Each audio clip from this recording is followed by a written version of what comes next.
Assalamualaikum warahmatullahi wabarakatuh. Nama saya Silviana Mutmainah dengan NIM 105200218, kelas 3H Ilmu Pemerintahan, Fakultas Syariah, Universitas Islam Negeri Sultan Taha Saifuddin Jambi. Ingin menjawab soal UTS mata kuliah Metodologi Penelitian Sosial, dosen pengampu Ibu Ulfa Husna MPD. Soal yang pertama, berdasarkan analisis dan pemahaman saudara, apa yang dimaksud dengan A. Penelitian? Penelitian adalah sebuah kegiatan yang menghasilkan sebuah karya yang dapat dipergunakan untuk orang banyak, yang memiliki manfaat dan pengamatan untuk memecahkan masalah. Yang B. Metodologi penelitian adalah cara yang dipergunakan untuk menyelesaikan suatu permasalahan, yang menggunakan suatu metode sebagai alat untuk memecahkan masalah tersebut. Soal yang kedua, sebutkan dan jelaskan mengenai pendekatan dan jenis-jenis penelitian. Pendekatan penelitian merupakan hal yang sangat esensial sebelum seseorang peneliti lebih jauh melaksanakan sebuah penelitian. Menurut Fernand de Dicke, pendekatan adalah kriteria untuk menyeleksi masalah data yang relevan. Dalam konstruksi ilmu sosial, pendekatan sering dipahami sebagai sekelompok disiplin akademik yang mempelajari aspek-aspek yang berhubungan dengan manusia dan lingkungan sosial. Jenis-jenis pendekatan penelitian. Yang pertama, pendekatan legalistik adalah pendekatan untuk memelihara gejala dan peristiwa dari sudut pandang aturan-aturan formal. Yang kedua, pendekatan sistemik adalah sistem adalah kesatuan yang utuh dari suatu rangkaian yang terkait mengait satu sama lain. Pendekatan sistemik digunakan jika akan meneliti tata kelola pemerintahan yang berhubungan dengan manajemen, kinerja, kepemimpinan, dan lain sebagainya. Yang ketiga, pendekatan paradigma adalah pandangan mendasar dari ilmu tentang pokok persoalan yang semestinya dipelajari dalam cabang ilmu tertentu.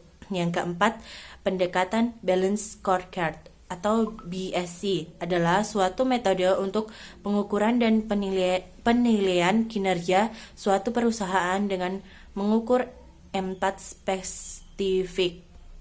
Yang kelima, pendekatan performance pyramid system atau PPS adalah pendekatan yang berangkat dari kinerja piramida. Yang keenam, pendekatan activity basic costing atau ABC adalah suatu pendekatan perhitungan biaya yang membebankan biaya sumber daya ke dalam objek biaya seperti produk, jasa, dan atau konsumen.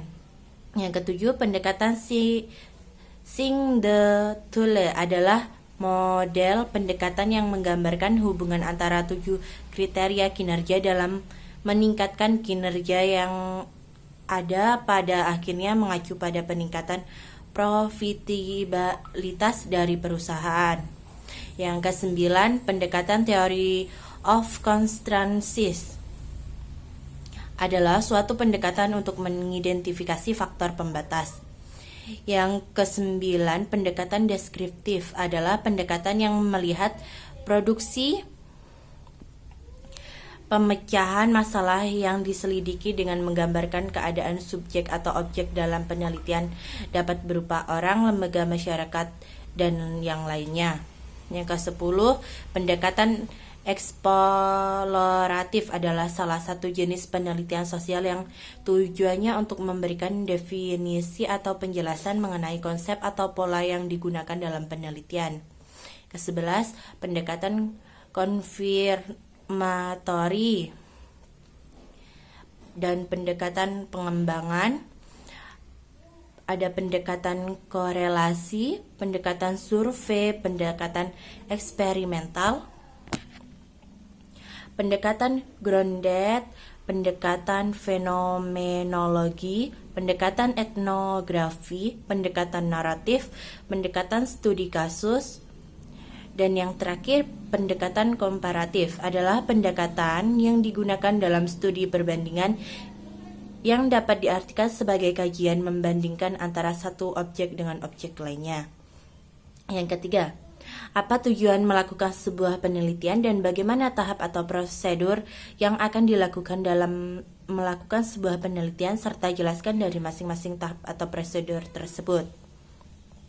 Tujuan melakukan sebuah penelitian adalah untuk memperoleh pengetahuan atau penemuan baru untuk membuktikan atau menguji kebenaran dari pengetahuan yang sudah ada untuk mengembangkan pengetahuan yang sudah ada.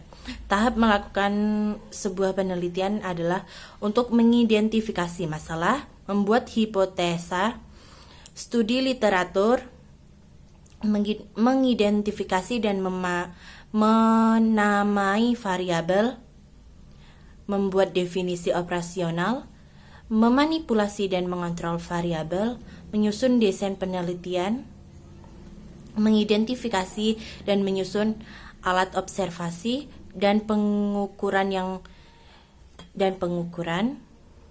membuat kuesioner dan jadwal interview dalam penelitian yang menggunakan pendekatan kuant, melakukan analisis statistik, menggunakan komputer untuk analisis data, menulis laporan hasil penelitian, dan mengidentifikasi masalah.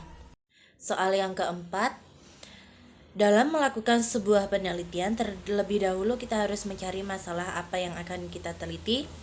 Menurut saudara, apa yang dimaksud dengan masalah penelitian dan sebutkan dari mana saja sumber masalah penelitian itu bisa kita peroleh? Jawabannya, masalah penelitian adalah suatu kendala dalam sebuah penelitian yang harus dipecahkan antara kenyataan dengan suatu yang diharapkan dengan baik agar tercipta tujuan dengan hasil yang maksimal. Sumber masalah penelitian bisa diperoleh dari yang pertama, pengalaman pribadi. Yang kedua, hasil proses berpikir atau intuisi. Yang ketiga, lanjutan atau perluasan penelitian. Yang keempat, sumber kepustakaan, yaitu dari buku, teks, jurnal, dan laporan penelitian. Yang kelima, forum pertemuan ilmiah dan diskusi. Yang keenam, observasi atau pengalaman langsung dalam praktek. Yang ketujuh, perubahan paradigma dalam pendidikan. Dan yang kedelapan, fenomena pendidikan dalam kelas. Soal yang kelima, jelaskan dan uraikan apa yang dimaksud dengan A. Latar belakang masalah merupakan informasi sebagai pengantar munculnya masalah penelitian atau uraian informasi sehubungan dengan timbulnya masalah penelitian yang dideduksi dari suatu pemikiran atau berdasarkan hasil studi penjajakan atau studi eksplorasi. Yang B, rumusan masalah adalah satu bagian paling penting dalam penyusunan makalah atau karya ilmiah.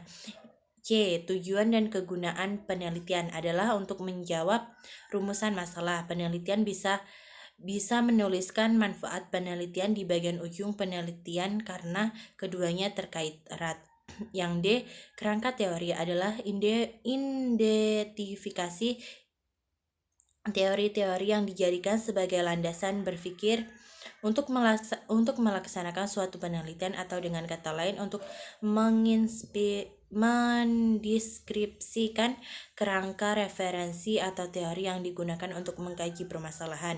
Yang E, tinjauan pustaka adalah tinjauan pustaka merupakan kegiatan peninjauan kembali atau review suatu pustaka yang berkaitan atau relevan dengan topik penelitian yang dipilih untuk skripsi kalian. Yang F, kerangka pikir adalah merupakan model konseptual akan teori yang saling berhubungan satu sama lain dengan berbagai faktor yang telah diidentifikasi sebagai masalah yang penting. Yang terakhir, hipotesis penelitian adalah hipotesis kerja, yaitu hipotesis yang dirumuskan untuk menjawab permasalahan dengan menggunakan teori-teori yang ada hubungannya atau relevan dengan masalah penelitian dan belum berdasarkan fakta serta dukungan data yang nyata di lapangan. Sekian dari saya. Sekian dari jawaban saya, kurang dan lebihnya saya mohon maaf. Wassalamualaikum warahmatullahi wabarakatuh.